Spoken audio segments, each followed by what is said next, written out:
ನಮಸ್ಕಾರ ಗೆಳತಿ ದಿನಚರಿಗೆ ನಿಮ್ಮೆಲ್ಲರಿಗೂ ಸ್ವಾಗತ. ಇವತ್ತು ಮೀಶೋಯಿಂದ ಒಂದೆರಡು ಡ್ರೆಸ್ನ ತರಿಸ್ಕೊಂಡಿದ್ದೆ.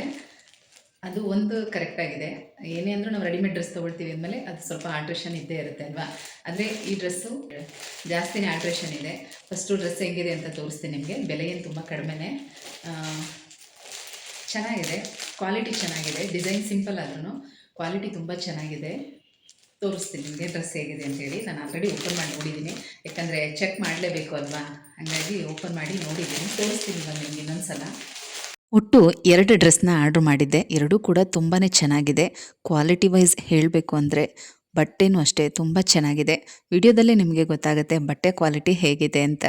ವಿತೌಟ್ ಲೈನಿಂಗ್, ಬಟ್ ತುಂಬ ಚೆನ್ನಾಗಿದೆ. ದುಪ್ಪಟ್ಟಗಳು ಕೂಡ ಅಷ್ಟೇ ತುಂಬ ಉದ್ದವಾಗಿ ಅಗಲವಾಗಿ ತುಂಬ ಚೆನ್ನಾಗಿದೆ. ನಾನು ಯಾವುದೇ ರೆಡಿಮೇಡ್ ಡ್ರೆಸ್ ತೊಗೊಂಡ್ರೆ ಮೊದಲು ಬಾಟಮ್ ಚೆಕ್ ಮಾಡ್ತೀನಿ, ಯಾಕಂದರೆ ಪ್ಯಾಂಟ್ ಸ್ವಲ್ಪ ಲೂಸಾಗಿ ಫ್ರೀ ಆಗಿದ್ರೇ ಚೆನ್ನಾಗಿರೋದು. ಹಾಗಾಗಿ ಇದು ಕೂಡ ಅಷ್ಟೇ. ಡಬಲ್ ಎಕ್ಸೆಲ್ ಮತ್ತು ತ್ರಿಬಲ್ ಎಕ್ಸೆಲ್ ಎರಡೂ ಸೈಜ್ನವರು ಇದನ್ನು ಯೂಸ್ ಮಾಡ್ಬೋದು. ನಾನು ಡಬಲ್ ಎಕ್ಸೆಲ್ಲೇ ಆರ್ಡ್ರ್ ಮಾಡಿದ್ದೆ. ಬಾಟಮ್ ಫ್ರೀಯಾಗಿ ತುಂಬ ಚೆನ್ನಾಗಿದೆ. ಟಾಪ್ ಕೂಡ ಅಷ್ಟೇ, body fitting okay, but sleeve ಸ್ವಲ್ಪ ಲೂಸ್ ಇತ್ತು. ಮತ್ತು ಈ ಒಂದು ಎಂಬ್ರಾಯ್ಡಿಂಗ್ ಮಾತ್ರ ನಮಗೆ ಇಮೇಜಸಲ್ಲಿ ಏನಿರುತ್ತೆ ಆ ಥರ ಇಲ್ಲ. ಇಮೇಜಸಲ್ಲಿ ತುಂಬಾ ಗ್ರ್ಯಾಂಡಾಗಿತ್ತು, ಬಟ್ ಇಲ್ಲಿ ಸ್ವಲ್ಪ ಸಿಂಪಲ್ ಅನ್ನಿಸ್ತು. ಆದರೂ ಬಟ್ಟೆ ಕ್ವಾಲಿಟಿ ಚೆನ್ನಾಗಿರೋದ್ರಿಂದ ನಾನು ಇದನ್ನು ಮತ್ತೆ ರಿಟರ್ನ್ ಮಾಡೋದಕ್ಕೆ ಹೋಗಲಿಲ್ಲ. ಟಾಪಲ್ಲಿರುವಂಥ ಈ ಎಂಬ್ರಾಯ್ಡಿಂಗ್ ವರ್ಕ್ ಅಟ್ಯಾಚ್ ಮಾಡಿರೋದು, ಬಟ್ಟೆ ಮೇಲೆ ಎಂಬ್ರಾಯ್ಡಿಂಗ್ ಬಂದಿಲ್ಲ. ಆದರೂ ಕೂಡ ತುಂಬ ಗ್ರ್ಯಾಂಡಾಗಿ ಚೆನ್ನಾಗಿದೆ. ಬ್ಲೂ ವಿತ್ ಪಿಂಕ್ ಕಾಂಬಿನೇಷನ್ ಇರುವಂಥದ್ದು, ಸಿಂಪಲ್ಲಾಗಿ ಚೆನ್ನಾಗಿದೆ. 2 ಡ್ರೆಸ್ಗೆ ನಾನು 850 ರೂಪಾಯಿ ಕೊಟ್ಟಿದ್ದೀನಿ. ರೇಟ್ ಓಕೆನಾ ಅಥವಾ ಜಾಸ್ತಿ ಆಯಿತಾ ಕಮೆಂಟಲ್ಲಿ ತಪ್ಪದೆ ತಿಳಿಸಿ. ಬಟ್ಟೆ ಕ್ವಾಲಿಟಿ ನೋಡಿ ತುಂಬ ಚೆನ್ನಾಗಿದೆ, ನನಗೂ ಇಷ್ಟ ಆಯಿತು. ವಿತೌಟ್ ಐರನ್ ಇದನ್ನು ವೇರ್ ಮಾಡಬಹುದು, ಅಷ್ಟು ಚೆನ್ನಾಗಿದೆ. ಸ್ಲೀವ್ ಮಾತ್ರ ಸ್ವಲ್ಪ ಲೂಸ್ ಇದೆ, ಮತ್ತು ನೆಕ್ ಕೂಡ ಅಷ್ಟೇ ಡೀಪ್ ತುಂಬ ಕಡಿಮೆ ಆಯಿತು. ಪ್ರಾಬ್ಲಮ್ ಏನೂ ಇಲ್ಲ, ಬಟ್ ಅದನ್ನು ಹಾಕ್ಕೊಳ್ಳುವಾಗ ತೆಗಿವಾಗ ಸ್ವಲ್ಪ ಕಷ್ಟ ಆಗುತ್ತೆ. ಹಾಗಾಗಿ ಡೀಪ್ ಸ್ವಲ್ಪ ಜಾಸ್ತಿ ಮಾಡೋಣ ಅಂದ್ಕೊಂಡಿದ್ದೀನಿ. ಮತ್ತು ಸ್ಲೀವ್ ಮಾತ್ರ ಸ್ವಲ್ಪ ಫಿಟ್ಟಿಂಗ್ ಮಾಡಿಕೊಂಡ್ರೆ ಸಾಕು. ಬಾಡಿ ಫಿಟ್ಟಿಂಗ್ ಓಕೆ ಅನ್ನಿಸ್ತು. ಜಸ್ಟ್ ಒಂದು 1/4 ಇಂಚಲ್ಲಿ ಸ್ಟಿಚ್ ಹಾಕ್ಕೊಂಡ್ರೆ ಫಿಟ್ಟಿಂಗ್ ಕರೆಕ್ಟಾಗಿರುತ್ತೆ. ಮತ್ತು ಶೋಲ್ಡರ್ ಕೂಡ ಅಷ್ಟೇ ಕರೆಕ್ಟಾಗಿದೆ. ಹಾಗಾಗಿ ನಾನು ಇದನ್ನು ರಿಟರ್ನ್ ಮಾಡಲಿಲ್ಲ. ಈಗ ಆ ಟಾಪ್ನ ಆಲ್ಟ್ರೇಷನ್ ಮಾಡ್ತೀನಿ, ನಿಮಗೂ ಕೂಡ ತೋರಿಸ್ತೀನಿ ಯಾವ ಥರ ಆಲ್ಟ್ರೇಷನ್ ಮಾಡ್ಕೋಬೋದು. ಹೀಗೆ ಅದು ನೆಕ್ ಡೀಪ್ ತುಂಬಾ ಚಿಕ್ಕದಾಗಿದೆ, ಹಾಕ್ಕೊಳ್ಳುವಾಗ ಕಷ್ಟ ಆಗುತ್ತೆ. ಹಾಗಾಗಿ ಸ್ವಲ್ಪ ಡೀಪ್ ಜಾಸ್ತಿ ಮಾಡೋಣ, ಮತ್ತು ಸ್ಲೀವ್ಸ್ ಫಿಟ್ಟಿಂಗ್ ಮಾಡ್ಕೋಬೇಕು. ಬಾಡಿ ಫಿಟ್ಟಿಂಗ್ ಎಲ್ಲ ಕರೆಕ್ಟಾಗಿದೆ. ಅದೊಂದು ಈಗ ಆಲ್ಟ್ರೇಷನ್ ಮಾಡೋದು ನಿಮಗೆ ತೋರಿಸ್ತೀನಿ.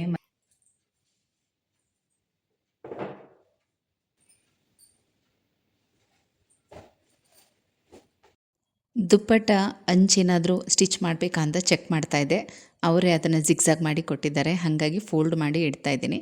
ಇದು ಕಾಟನ್ ಮತ್ತು ಸಿಲ್ಕ್ ಮಿಕ್ಸಿಂಗ್ ಆಗಿರೋದ್ರಿಂದ ವಾಶ್ ಮಾಡುವಾಗ ಸಿಂಕ್ ಆಗೋದು, ಮುದ್ರುಕೊಳ್ಳೋದು ಈ ರೀತಿಯೆಲ್ಲ ಆಗೋದಿಲ್ಲ. ವಿತೌಟ್ ಐರನ್ ಕೂಡ ನಾವು ಇದನ್ನು ವೇರ್ ಮಾಡ್ಬೋದು. ದುಪ್ಪಟ್ಟ ಆಲ್ರೆಡಿ ಜಿಗ್ಸಾಗ್ ಆಗಿದೆ, ಹಾಗಾಗಿ ಅದನ್ನು ಹಾಗೆ ಎತ್ತಿಡ್ತಾ ಇದ್ದೀನಿ. ಇನ್ನು ಬಾಟಮ್ ಮತ್ತು ಟಾಪನ್ನ ಸ್ಟಿಚ್ ಹಾಕ್ಕೋಬೇಕು, ಮತ್ತು ನೆಕ್ ಸ್ವಲ್ಪ ಆಲ್ಟ್ರೇಷನ್ ಮಾಡಬೇಕು. ಈಗ ಬನ್ನಿ ತೋರಿಸ್ತೀನಿ ಯಾವ ರೀತಿ ಆಲ್ಟ್ರೇಷನ್ ಮಾಡ್ತಾಯಿದ್ದೀನಿ ಅಂತ. ಬಿಗಿನರ್ಸ್ಗೂ ಕೂಡ ಇವತ್ತಿನ ವಿಡಿಯೋ ತುಂಬಾ ಯೂಸ್ಫುಲ್ ಆಗಿರುತ್ತೆ. ಸ್ಕಿಪ್ ಮಾಡದೆ ವಿಡಿಯೋ ನೋಡಿ. ಈ ರೀತಿ ಆಲ್ಟ್ರೇಷನ್ ಮಾಡೋದಕ್ಕೆ, ಆಲ್ಟ್ರೇಷನ್ ಮಾಡಿ ಸ್ಟಿಚ್ ಹಾಕಿ ಕೊಡೋದಕ್ಕೆ ಮಿನಿಮಮ್ 80ರಿಂದ 100 ರೂಪಾಯಿ ತೊಗೋಬಹುದು. ಅದು ಏರಿಯಾ ಮೇಲೆ ಡಿಪೆಂಡ್ ಆಗುತ್ತೆ. ಇನ್ನು ಈ ರೀತಿ ಮನೇಲಿ ಸ್ಟಿಚ್ ಮಾಡೋರ್ಗಂತೂ ಹೇಳೋದೇ ಬೇಡ ಬಿಡಿ, ತುಂಬ ಚೌಕಾಸಿ ಮಾಡ್ತಾರೆ. ಹೊಸದು ಬೇಕಾದರೆ ಹೊಲಿದು ಬಿಡ್ಬೋದು, ಆದರೆ ಈ ರೀತಿ ಆಲ್ಟ್ರೇಷನ್ ಇದೆಯಲ್ಲ ತುಂಬ ಟೈಮ್ ತೊಗೊಳುತ್ತೆ. ಆ ಕೆಲಸ ಮಾಡೋರ್ಗೆ ಅದರಲ್ಲಿ ಎಷ್ಟೆಲ್ಲ ರಿಸ್ಕ್ ಇರುತ್ತೆ ಅನ್ನೋದು ಗೊತ್ತಾಗುತ್ತೆ. ಈಗ ಈ ಟಾಪನ್ನು ಉಲ್ಟಾ ಮಾಡ್ಕೊಂಡಿದ್ದೀನಿ. ಮೊದಲು ಶೋಲ್ಡರ್ ಹತ್ರ ಹೊಲಿಗೆ ಬಿಚ್ಚಬೇಕು. ಹೊಲಿಗೆ ಬಿಚ್ಚೋದು ಕೂಡ ಅಷ್ಟೇ ಎಷ್ಟು ಟೈಮ್ ತೊಗೊಳುತ್ತೆ ಅಲ್ವಾ. ಆಲ್ಟ್ರೇಷನ್ ತಾನೇ, ಇದೊಂದು ಸ್ವಲ್ಪನೇ ತಾನೇ ಅಂತ ಎಷ್ಟು ಈಸಿಯಾಗಿ ಹೇಳ್ತಾರೆ, ಆದರೆ ಇದು ಎಷ್ಟು ಟೈಮ್ ಆಗುತ್ತೆ ಅನ್ನೋದು ನಮಗೆ ಮಾತ್ರನೇ ಗೊತ್ತು. ಈಗ ಎರಡೂ ಕಡೆ ಶೋಲ್ಡರ್ನ ಸ್ವಲ್ಪ ಮಾತ್ರ ಓಪನ್ ಮಾಡ್ಕೋತಾ ಇದ್ದೀನಿ. ಅಂದರೆ ಮುಂದೆ ಫ್ರಂಟಲ್ಲಿ ಆ ಡಿಸೈನ್ ಅಟ್ಯಾಚ್ ಮಾಡಿದಾರಲ್ಲ ಅಲ್ಲಿ ತನಕ ಮಾತ್ರ ಓಪನ್ ಮಾಡ್ಕೋಬೇಕು. ಮತ್ತು ಇದು ಅಟ್ಯಾಚ್ ಮಾಡಿರೋದ್ರಿಂದ ತುಂಬಾ ಈಸಿ ಅನ್ನಿಸ್ತು ಆಲ್ಟ್ರೇಷನ್ ಮಾಡೋದಕ್ಕೆ. ಏನಾದರೂ ಇದು ಎಂಬ್ರಾಯ್ಡಿಂಗ್ ವರ್ಕ್ ಬಂದುಬಿಟ್ಟಿದ್ರೆ ನೆಕ್ ಪೀಸ್ ಕೊಟ್ಟು ಆಲ್ಟ್ರೇಷನ್ ಮಾಡಬೇಕಾಗಿತ್ತು. ಅಂದರೆ ಈಗ ನಾವು ಹೊಸ ಟಾಪ್ನ ಸ್ಟಿಚ್ ಮಾಡ್ತೀವಲ್ಲ ಆ ಥರ ನೆಕ್ ಪೀಸ್ ಕೊಟ್ಟು ಯಾವ ಥರ ನಾವು ನೆಕ್ ಫಿನಿಶಿಂಗ್ ಮಾಡ್ತೀವೋ ಅದೇ ಥರ ಮಾಡಬೇಕಾಗಿತ್ತು. ಬಟ್ ಇದರಲ್ಲಿ ಏನಂದರೆ ಯಾವುದೇ ರೀತಿ ನೆಕ್ ಪೀಸನ್ನು ಕೊಡೋ ಹಾಗಿಲ್ಲ. ಫ್ರಂಟಲ್ಲಿ ಎಂಬ್ರಾಯ್ಡಿಂಗ್ ಥರ ಏನು ಅವರು ಡಿಸೈನ್ನ ಅಟ್ಯಾಚ್ ಮಾಡಿದ್ದಾರೆ ಅದು ಡೈರೆಕ್ಟಾಗಿ ನೆಕ್ ಶೇಪ್ನ ಸ್ಟಿಚ್ ಮಾಡಿಕೊಂಡು ಅದನ್ನು ನ್ಯಾಚ್ ಹೊಡೆದು ಟರ್ನ್ ಮಾಡಿ ಕಿನಾರಿ ಹಾಕಿ ಸ್ಟಿಚ್ ಮಾಡಿರೋದು. ಹಾಗಾಗಿ ತುಂಬಾ ಈಸಿ ಆಯಿತು. ಈಗ ನಾನು ಅದೇ ಥರನೇ ಮಾಡ್ತಾ ಇದ್ದೀನಿ. ಡ್ರೆಸ್ಸು ಕಂಪ್ಲೀಟಾಗಿ ಒಳಗಡೆ ಓವರ್ಲಾಕ್ ಕೂಡ ಮಾಡಿದ್ದಾರೆ. ಆ ಓವರ್ಲಾಕ್ ಕೂಡ ಬಿಚ್ಚಿ ಸ್ಟಿಚ್ ಕೂಡ ಬಿಚ್ಚಬೇಕು. ಹಾಗಾಗಿ ಸ್ವಲ್ಪ ಟೈಮ್ ತೊಗೊಳುತ್ತೆ. ಬಿಗಿನರ್ಸ್ಗೆ ಹೆಲ್ಪ್ ಆಗಲಿ ಅಂತ ಫುಲ್ಲು ಡೀಟೇಲ್ ಆಗಿಯೇ ಈ ವಿಡಿಯೋನ ಶೇರ್ ಮಾಡ್ತಾ ಇದ್ದೀನಿ. ಈಗ ಎರಡೂ ಕಡೆ ನಾನು ಶೋಲ್ಡರ್ ಓಪನ್ ಮಾಡ್ಕೊಂಡಿದ್ದೀನಿ. ಮತ್ತು ಆ ಡಿಸೈನ್ ಅಟ್ಯಾಚ್ ಮಾಡಿದ್ರಲ್ಲ ಅದರದ್ದು ಸೈಡ್ ಸ್ಟಿಚ್ಚನ್ನು ಓಪನ್ ಮಾಡ್ಕೊತಾ ಇದ್ದೀನಿ. ಮೊದಲಿಗೆ ನಾನು ಅಂದ್ಕೊಂಡೆ ಈ ಡಿಸೈನ್ನ ಪೂರ್ತಿಯಾಗಿ ಸಪ್ರೇಟ್ ಮಾಡಿಬಿಟ್ಟು ನೆಕ್ ಶೇಪ್ ಕಟ್ ಮಾಡಿ ಆಮೇಲೆ ಅಟ್ಯಾಚ್ ಮಾಡೋಣ ಅಂತ. ಬಟ್ ಅದನ್ನು ಸ್ಟಿಚ್ ಬಿಚ್ಚುವಾಗ ನಾನು ಅಂದ್ಕೊಂಡೆ ನೆಕ್ ಹತ್ರ ಬಿಚ್ಚೋದೇ ಬೇಡ, ಅದು ಬರೀ ಕಿನಾರಿ ಹಾಕಿರ್ತಾರಲ್ಲ ಅದನ್ನು ಮಾತ್ರ ತೆಗೆದು ಅದೇ ಥರ ನಾನು ಟರ್ನ್ ಮಾಡಿ ಆಮೇಲೆ ಸ್ಟಿಚ್ ಮಾಡೋಣ, ಈಸಿ ಆಗುತ್ತೆ ಅಂದ್ಕೊಂಡು ಔಟ್ ಸೈಡಲ್ಲಿ ಅವ್ರೇನು ಹೊಲಿದಿದ್ರಲ್ಲ ಅದನ್ನು ಮಾತ್ರ ಸ್ಟಿಚ್ ತೆಗೆದಿದ್ದೀನಿ. ನೋಡಿ, ನೆಕ್ ಹತ್ರ ನಾನು ಅದನ್ನು ಹೊಲಿಗೆ ಬಿಚ್ಚಿಲ್ಲ. ಈಗ ಮತ್ತು ಈ ಡಿಸೈನ್ನ ಎಡ್ಜಸ್ಸಲ್ಲಿ ಫೋಲ್ಡ್ ಮಾಡಿ ಸ್ಟಿಚ್ ಹಾಕಿ ಆಮೇಲೆ ಟಾಪ್ಗೆ ಅಟ್ಯಾಚ್ ಮಾಡಿರೋದು. ಹಾಗಾಗಿ ತುಂಬಾ ಈಸಿ ಅನ್ನಿಸ್ತು. ಕೆಲವು ಸಲ ಏನಾಗುತ್ತೆ ಅಂದರೆ ಅದನ್ನು ಹಾಗೆ ಕ್ಯಾನ್ವಾಸ್ ಸಮೇತ ಐರನ್ ಮಾಡಿಬಿಟ್ಟು ಸ್ಟಿಚ್ ಹಾಕ್ಬಿಟ್ಟಿರ್ತಾರೆ. ಅದಾಗಿದ್ದರೆ ಸ್ವಲ್ಪ ಕಷ್ಟ ಆಗ್ತಾಯಿತ್ತು. ಬಟ್ ಇವರು ಆ ಫೋಲ್ಡಿಂಗ್ ಕೂಡ ಎಡ್ಜಸ್ಸಲ್ಲಿ ಸ್ಟಿಚ್ ಹಾಕಿ ಆಮೇಲೆ ಅಟ್ಯಾಚ್ ಮಾಡಿರೋದು. ಈಗ ನೋಡಿ, ನಾನು ನೆಕ್ ಹತ್ರ ಕಿನಾರಿ ಸ್ಟಿಚ್ನ ಮಾತ್ರ ತೆಗಿತಾ ಇದ್ದೀನಿ.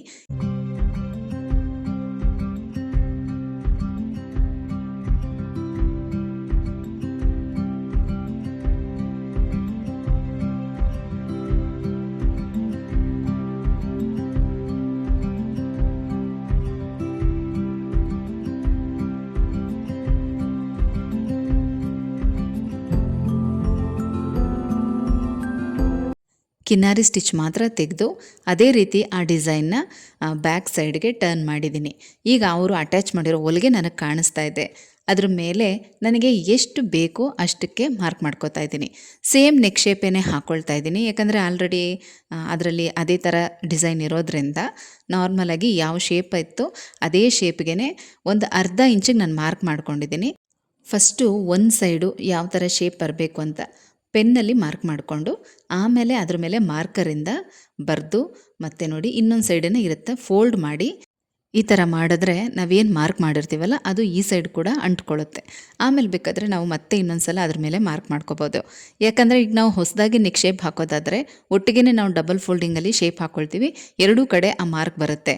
ಆದರೆ ಇದೇನಾಗುತ್ತೆ ಅಂದರೆ ಆ ರೀತಿ ಮಾಡೋಕ್ಕಾಗಲ್ಲ. ಯಾಕಂದರೆ ಇದು ಆಲ್ಟ್ರೇಷನ್ ಮಾಡ್ತಾ ಇರೋದು ಮತ್ತು ನಾವು ಪೂರ್ತಿ ಹೊಲಿಗೆ ಎಲ್ಲ ಬಿಚ್ಚಿರೋದಿಲ್ಲ. ಎಷ್ಟು ನಾವು ಆಲ್ಟ್ರೇಷನ್ ಮಾಡಬೇಕು ಆ ಭಾಗ ಮಾತ್ರ ಸ್ಟಿಚ್ ತೆಗೆದಿರ್ತೀವಿ. ಹಾಗಾಗಿ ಇದು ಒಂದು ಮೆಥಡ್ ಅಂತ ನೀವು ಯೂಸ್ ಮಾಡ್ಬೋದು. ಈಗ ನಿಮಗೆ ನೆಕ್ ಮಾರ್ಕಿಂಗ್ ಕಾಣಿಸ್ತಾ ಇದೆಯಾ ನೋಡಿ, ನಾನು ಪೆನ್ನಲ್ಲೂ ಕೂಡ ಇನ್ನೊಂದು ಸಲ ಮಾರ್ಕ್ ಮಾಡ್ಕೊಂಡಿದ್ದೀನಿ. ಅದ್ರ ಮೇಲೇ ನಿಧಾನವಾಗಿ ಸ್ಟಿಚ್ ಹಾಕ್ಕೊಳ್ತೀನಿ.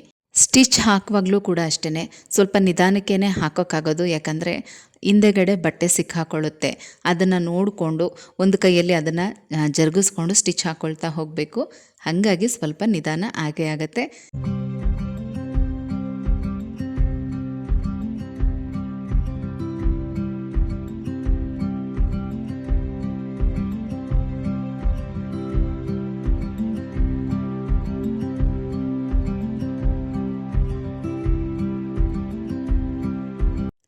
ಅದೇ ಶೇಪ್ಗೆ ಸ್ಟಿಚ್ ಹಾಕ್ಕೊಂಡಿದ್ದಾದಮೇಲೆ ಸ್ವಲ್ಪ ಕಚ್ಚಾ ಬಟ್ಟೆನ ಕಟ್ ಮಾಡ್ಕೋಬೇಕು.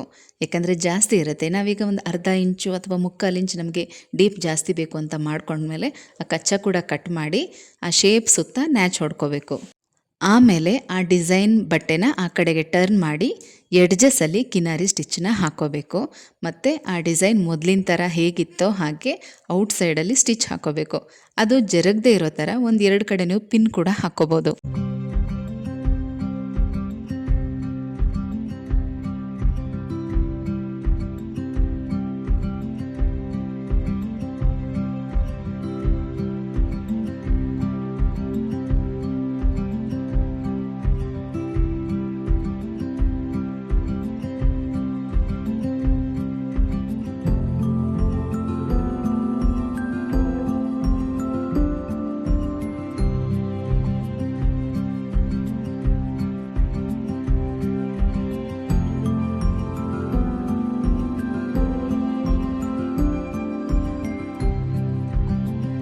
ನೋಡಿ, ಈಗ ನೆಕ್ ಫಿನಿಶಿಂಗ್ ಆಯಿತು. ಈ ಥರ ಬಂದಿದೆ. ಈಗ ಔಟ್ ಸೈಡಲ್ಲಿ ಸ್ಟಿಚ್ ಹಾಕ್ಕೊಳ್ಬೇಕು. ಔಟ್ ಸೈಡಲ್ಲಿ ಸ್ಟಿಚ್ ಹಾಕ್ಕೊಳ್ಳುವಾಗಲೂ ಕೂಡ ಹಿಂದೆಗಡೆ ಬಟ್ಟೆ ಸಿಕ್ಕಾಕೊಳ್ಳುತ್ತಾ ಇಲ್ವಾ ಅಂತ ನೋಡಿಕೊಂಡು ನಿಧಾನವಾಗೇ ಹಾಕೋಬೇಕು. ಮತ್ತು ಎಲ್ಲೂ ಕೂಡ ರಿಂಕಲ್ಸ್ ಬರಬಾರ್ದು. ಹಾಗಾಗಿ ನೋಡಿ, ಕೈಯಲ್ಲಿ ಆ ಬಟ್ಟೆನ ಸಮ ಮಾಡಿಕೊಂಡು ಸ್ಟಿಚ್ ಹಾಕ್ಕೊಳ್ತಾ ಹೋಗಬೇಕು. ಬಿಗಿನರ್ಸ್ ಆದರೆ ನೀವು ಒಂದು 4-5 ಕಡೆ ಪಿನ್ ಹಾಕ್ಕೊಂಬಿಡಿ. ಆಗ ನಿಮಗೆ ಈ ಥರದ ಪ್ರಾಬ್ಲಮ್ ಆಗೋದಿಲ್ಲ. ಎಷ್ಟೋ ಸಲ ಕಲರ್ ಇಷ್ಟ ಆಗುತ್ತೆ, ಡಿಸೈನ್ ಇಷ್ಟ ಆಗುತ್ತೆ, ಈ ಥರದ್ದೇನಾದರೂ ಪ್ರಾಬ್ಲಮ್ ಇದೆ ಅಂಥೇಳಿ ನಾವು ಡ್ರೆಸ್ಗಳನ್ನ ರಿಟರ್ನ್ ಮಾಡೋದು, ಎಕ್ಸ್ಚೇಂಜ್ ಮಾಡೋದು, ಈ ರೀತಿ ಎಲ್ಲ ಮಾಡ್ತಾ ಇರ್ತೀವಿ. ನಮಗೆ ಈ ಕೆಲಸ ಗೊತ್ತಿದ್ದರೆ, ಈ ಐಡಿಯಾಗಳು ಗೊತ್ತಿದ್ದರೆ ನಾವು ಅದನ್ನು ಸರಿ ಮಾಡ್ಕೋಬಹುದು. ಇದೆಲ್ಲ ತುಂಬ ದೊಡ್ಡ ಪ್ರಾಬ್ಲಮ್ಗಳೇನೂ ಅಲ್ಲ, ಸಣ್ಣ ಪುಟ್ಟ ಪ್ರಾಬ್ಲಮ್ಗಳು. ಅದನ್ನು ಸರಿ ಮಾಡ್ಕೊಳ್ಳೋ ವಿಧಾನ ನಾವು ತಿಳ್ಕೊಂಡಿರಬೇಕು ಅಷ್ಟೇ. ನನಗೆ ಈ ಡ್ರೆಸ್ಸು ಕಲರು ಇಷ್ಟ ಆಯಿತು, ಡಿಸೈನು ಇಷ್ಟ ಆಯಿತು. ನೆಕ್ ಡೀಪ್ ಕಡಿಮೆ ಇದೆ ಅಂತ ನಾನು ಇದನ್ನು ರಿಟರ್ನ್ ಮಾಡಿದ್ರೆ, ನೆಕ್ ಡೀಪ್ ಜಾಸ್ತಿ ಬೇಕು ಅಂದರೆ ಇನ್ನು ಸ್ವಲ್ಪ ದೊಡ್ಡ ಅಳತೆ ತೊಗೋಬೇಕಾಗತ್ತೆ. ಅದರಿಂದ ಬಾಡಿ ಫಿಟ್ಟಿಂಗು ಹೋಗಿಬಿಡುತ್ತೆ. ಮತ್ತು ಎಷ್ಟೋ ರೆಡಿಮೇಡ್ ಡ್ರೆಸ್ಗಳು ಶೋಲ್ಡರ್ ಕರೆಕ್ಟಾಗಿ ಕೂತ್ಕೊಳ್ಳೋದಿಲ್ಲ, ಶೋಲ್ಡರ್ ತುಂಬ ದೊಡ್ಡದಿರುತ್ತೆ. ಇದರಿಂದ ನಮಗೆ ಹಾರ್ಮಲ್ ಹತ್ರ ರಿಂಕಲ್ಸ್ ಬರುತ್ತೆ, ಬಾಡಿ ಫಿಟ್ಟಿಂಗ್ ಮಾಡಿದಾಗ ರಿಂಕಲ್ಸ್ ಬರುತ್ತೆ. ಹಾಗಾಗಿ ಯೋಚನೆ ಮಾಡಿ ರಿಟರ್ನ್ ಕೊಡೋದು ಬೇಡ, ನಾನೇ ಆಲ್ಟ್ರೇಷನ್ ಮಾಡ್ಕೊಳ್ಳೋಣ ಅಂಥೇಳಿ ಮಾಡ್ತಾಯಿದ್ದೀನಿ. ಹಾಗೆ ಇದರಿಂದ ಬಿಗಿನರ್ಸ್ಗೂ ಕೂಡ ಒಂದು ಐಡಿಯಾ ಬರುತ್ತೆ ಅಲ್ವಾ. ನಿಮ್ಗೆ ಯಾರಾದರೂ ಕಸ್ಟಮರ್ಗಳೇನಾದರೂ ಈ ಥರ ಹೊಸ ಡ್ರೆಸ್ಗಳನ್ನ ಆಲ್ಟ್ರೇಷನ್ ಮಾಡಿಕೊಡಿ ಅಂತ ತಂದು ಕೊಟ್ಟರೆ ನೀವು ಕೂಡ ತಿಳ್ಕೊಂಡಂಗೆ ಆಗುತ್ತೆ. ಹಾಗಾಗಿ ಈ ವಿಡಿಯೋ ನಿಮಗೋಸ್ಕರ ಶೇರ್ ಮಾಡ್ತಾಯಿದ್ದೀನಿ. ಈಗ ನೋಡಿ, ಪರ್ಫೆಕ್ಟಾಗಿ ಬಂದಿದೆ. ಮತ್ತು ಈಗ ಶೋಲ್ಡರ್ ಜಾಯಿನ್ ಮಾಡ್ತಾಯಿದ್ದೀನಿ. ಇದು ನಾವು ನಾರ್ಮಲಾಗಿ ಬ್ಲೌಸ್ಗಳೆಲ್ಲ ಶೋಲ್ಡರ್ ಯಾವ ರೀತಿ ಜಾಯಿನ್ ಮಾಡ್ತೀವಿ ಅದೇ ಥರನೇ ಮಾಡೋದು. ಬ್ಯಾಕ್ ಸೈಡಲ್ಲಿ ಕ್ರಾಸ್ ಪೀಸ್ ಕೊಟ್ಟು ನೆಕ್ ಫಿನಿಶಿಂಗ್ ಮಾಡಿದ್ದಾರೆ. ಅದನ್ನು ಸ್ವಲ್ಪ 1 ಇಂಚಷ್ಟು ಮಾತ್ರ ನಾನು ಓಪನ್ ಮಾಡ್ಕೊಂಡಿದ್ದೀನಿ ಅಷ್ಟೇ. ಶೋಲ್ಡರ್ ಜಾಯಿನ್ ಮಾಡಿ ಡಬಲ್ ಸ್ಟಿಚ್ ಹಾಕಿ ಅಲ್ಲಿ ಸ್ವಲ್ಪ ರಫ್ ಹೊಡೆದ್ರೆ ಸಾಕು. ಅಂದರೆ ಕ್ರಾಸ್ ಪೀಸ್ ಏನಿರುತ್ತೆ ಅದನ್ನು ಫೋಲ್ಡ್ ಮಾಡಿ ಅಲ್ಲಿ ಸ್ವಲ್ಪ ರಫ್ ಹೊಡೆದ್ರೆ ಸಾಕು, ಫಿನಿಶಿಂಗ್ ಆಗೋಗ್ಬಿಡುತ್ತೆ. ಅಲ್ಲಲ್ಲಿ ಸ್ವಲ್ಪ ಥ್ರೆಡ್ ಕಲರ್ ಸ್ವಲ್ಪ ವೇರಿಯೇಷನ್ ಆಗಿ ಕಾಣಿಸುತ್ತೆ, ಬಟ್ ಅದೆಲ್ಲ ಏನು ತುಂಬ ಹೈಲೈಟಾಗಿ ಕಾಣಿಸೋದಿಲ್ಲ. ಹಾಗಾಗಿ ಈ ರೀತಿ ಆಲ್ಟ್ರೇಷನ್ ಮಾಡ್ಕೊಳ್ಳಿ. ನಿಮ್ಮ ಡ್ರೆಸ್ಗಳೇ ಆಗಿರಬಹುದು ಅಥವಾ ಕಸ್ಟಮರೇ ತಂದು ಕೊಟ್ಟರು ಕೂಡ ಈ ಮೆಥಡಲ್ಲಿ ನೀವು ಆಲ್ಟ್ರೇಷನ್ ಮಾಡ್ಬೋದು.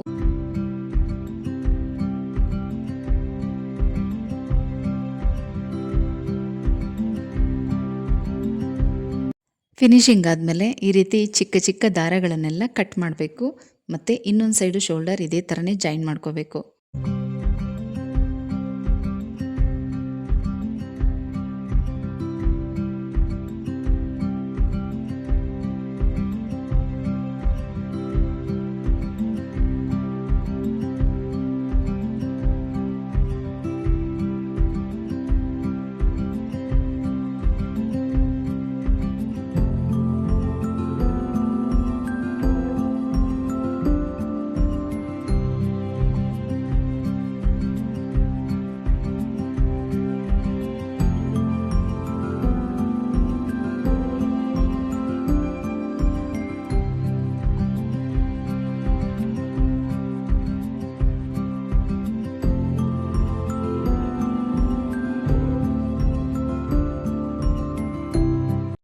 ನೋಡಿ, ನಿಮಗೀಗ ಕಾಣಿಸ್ತಾ ಇದೆ ಅಂದ್ಕೊಂಡಿದ್ದೀನಿ.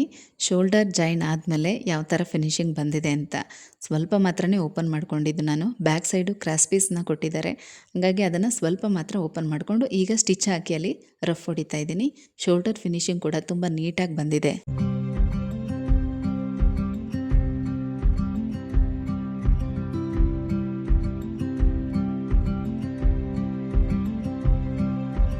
ರೆಡಿಮೇಡ್ ಡ್ರೆಸ್ಗಳು ಅವರು ಹೇಗೆ ಸ್ಟಿಚ್ ಮಾಡಿದರು, ಓವರ್ಲಾಕ್ ಮಾಡಿದರೂ ಕೂಡ ನಾವು ಇನ್ನೊಂದು ಸ್ಟಿಚ್ ಹಾಕ್ಕೊಳ್ಳೇಬೇಕು. ಈಗ ನೆಕ್ ಫಿನಿಶಿಂಗ್ ಎಲ್ಲ ಆಯಿತು. ಈಗ ನಾನು ಅದನ್ನು ಕಂಪ್ಲೀಟಾಗಿ ಸ್ಟಿಚ್ ಹಾಕ್ಕೊಳ್ತಾ ಇದ್ದೀನಿ. ಸ್ಲೀವ್ ಜಾಯಿನ್ ಹತ್ರ ಮತ್ತು ಸೈಡಲ್ಲಿ ಎಲ್ಲ ಕೂಡ ಸ್ಟಿಚ್ ಹಾಕ್ತಾ ಇದ್ದೀನಿ.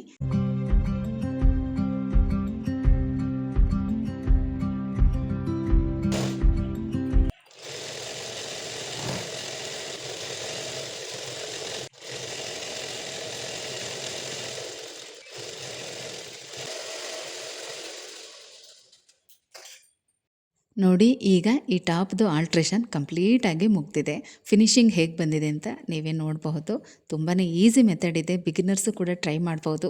ಸ್ವಲ್ಪ ಪೇಷನ್ಸಿಂದ ಮಾಡಿದ್ರೆ ಎಲ್ಲ ಕೆಲಸ ಕೂಡ ಪರ್ಫೆಕ್ಟಾಗೇ ಆಗುತ್ತೆ. ಈಗ ಗೊತ್ತಾಗ್ತಾ ಇದೆಯಾ ಡಿಫ್ರೆನ್ಸ್ ಎಲ್ಲ? 1 ಇಂಚ್ ಡೀಪ್ ಮಾಡಿದ್ದೀನಿ, ಸಾಕು. ಇಷ್ಟಿದ್ರೆ ಚೆನ್ನಾಗಿ ಬರುತ್ತೆ. ಮತ್ತು ಸ್ಲೀವ್ ಸ್ವಲ್ಪ ಫಿಟ್ಟಿಂಗ್ ಮಾಡಿಕೊಂಡೆ. ಇವಾಗ ಈ ಥರ ಇದೆ. ಶೋಲ್ಡರಲ್ಲಿ ಸ್ವಲ್ಪ ರಿಂಕಲ್ಸ್ ಅಂತ ಕಾಣಿಸ್ಬೋದು, ಬಟ್ ಐರನ್ ಮಾಡಿಕೊಂಡ್ರೆ ಅದು ಸರಿ ಹೋಗ್ಬಿಡುತ್ತೆ.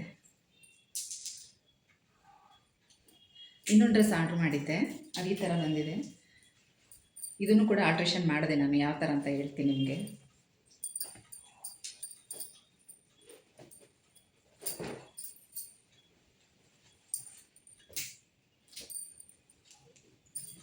ವಿ ನೆಕ್ದು ಚೆನ್ನಾಗಿದೆ, ಬಟ್ಟೆ ಅಂತೂ ತುಂಬ ಚೆನ್ನಾಗಿದೆ ಕ್ವಾಲಿಟಿ.